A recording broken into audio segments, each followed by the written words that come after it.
Get this figure at the Chosen Prime, official sponsors of TFCon 2017. What's going on, gang? Baltmatrix here, and today we are taking a look at Transformers, The Last Knight Deluxe Class Bumblebee. This is the brand new Bumblebee figure. We've had, I don't know, about 15 or 30 of these things at this point. He has a ginormous backpack. He doesn't stand up very well. He's really kind of ugly in robot mode. So yeah, let's talk about that. The overall molding of the figure is pretty okay, and the colors do work pretty well. It is Bumblebee after all. The yellow works. It's okay. The yellow works, I will say that. The figure's face sculpt is definitely true to that of the movie, and it's okay looking. In fact, the head sculpt is the best thing about this figure. Sure. Posability-wise, head is on a ball joint. The figure can look up that much. The figure can't look down at all. Ball joint in the shoulder. Hinge and swivel combination at the elbow. Hands move in and out for the transformation. Torso swivel. Hips are on a ball joint. Thigh swivel. Over 90-degree bend at the knee. And there is foot articulation. Sort of, if the feet would stay together. As part of the transformation, the outside of the feet peg into this little section here. On my figure's left foot, it slides right in, and then will pop right out as soon as I move the figure. So yeah, it has trouble standing up. It's also extremely top heavy, and the ball joints in the hips are bad. They can barely support the figure's own weight. The overall aesthetic we have for Bumblebee is not a lithe, flexible scout, but rather me, fat, chubby, kibbly, and unable to stand up on its own. The figure comes with his patented, weird cannon weapon that requires you to rip off one of his arms in order for him to use it. I'm not kidding. You have to pop off the arms and then peg the cannon in at the swivel joint. And let me tell you, this is not easy to pop off. It requires so much freaking force that I'm actually afraid I'm going to break one of the arms at the elbows, because that does not feel like very strong plastic at all. The look of the gun is okay, but as you can see, the paint here is not the same yellow that was used on the rest of the body, which just irritates the ever-living bejesus out of me. Something I could fix myself, but it's just annoying. Also, the paint for the front of the head and the back of the head are different, and the yellow on the doors and the yellow for the rest of the body are different as well. I realize light colors are hard to paint and hard to do in plastic, but come on, Hasbro, at least, I don't know, try better?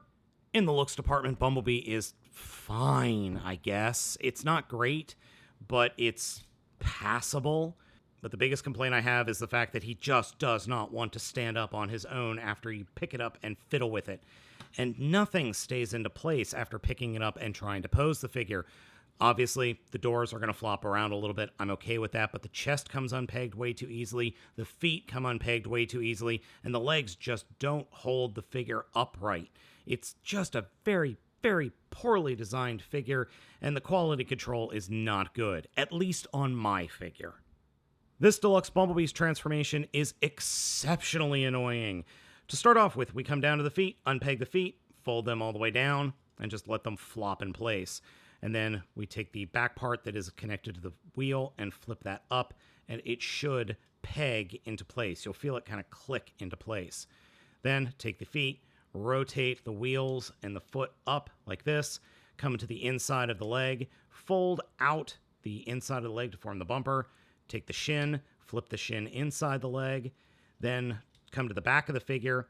The part that forms the front of the foot will fold back and should peg into the back of the thigh. It doesn't peg in all that well, though. Then take the front armor piece, rotate it around, and then peg it into that little peg right there, which on both sides is actually easier said than done, because there is so much flex in this peg stem that it just doesn't want to go into place unless you get it at the exact perfect angle. Once the legs are transformed, we can then start concentrating on the upper part, flip up these little panels that are on the backs of the wings and just peg them into place. Then take the chest and lift the chest up and away from the body, unpegging it.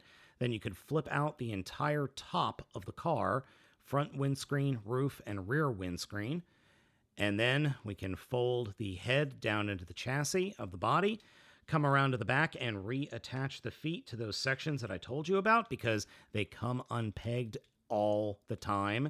They don't actually stay in place.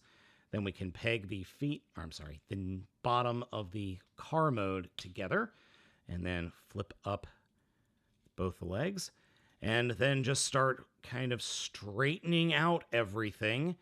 Drop the front of the vehicle mode into the hood section and push it down and peg it into place at the hinges just behind the front of the wheel wells and where the doors are.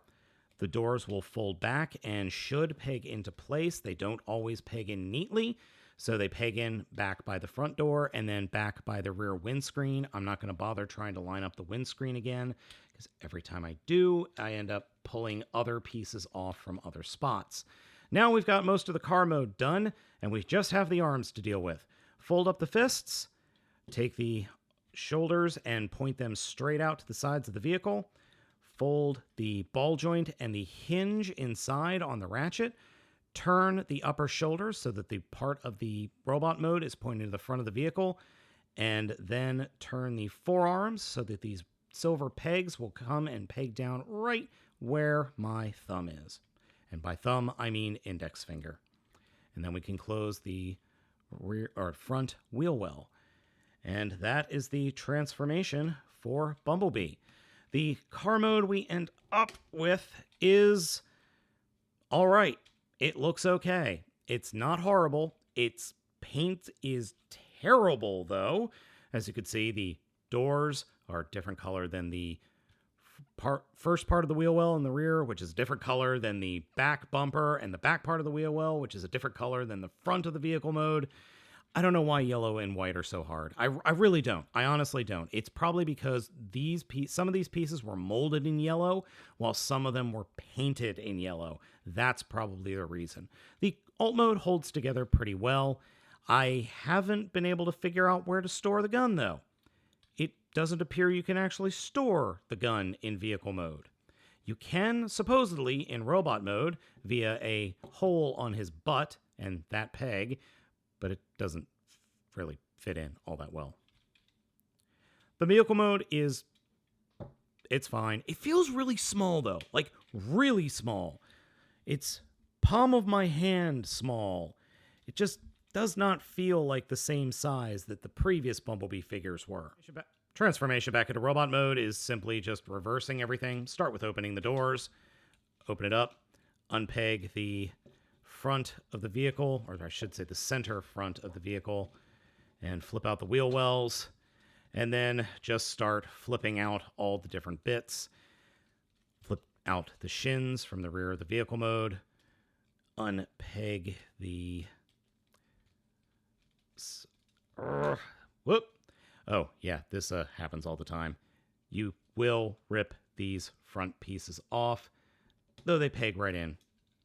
Okay, they really do peg in. I'm not kidding. I'm just doing it on camera and failing. There we go. So fold that in, flip that out of the way, flip the tire out and then down, and connect the feet into there. Do the same thing on the other side. Curse prohibitively, and then wha-bam! This version of Bumblebee is fine, I guess. But if you really want a good Bumblebee, go back into Revenge of the Fallen and find the Human Alliance Bumblebee. Or go to your local Toys R Us and save up some money first, and then pick up a Masterpiece Bumblebee. It's a vastly better figure, even though I can't pose figures for the life of me. Trust me, it is much, much better. It looks much better. It feels much better. And it's got real die-cast metal. It's complex, but cool.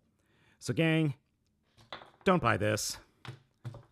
Buy Masterpiece Bumblebee instead. As always, gang, thank you for watching, and I'm Baltmatrix. Ask you to like, comment, and subscribe, and I will catch you next time.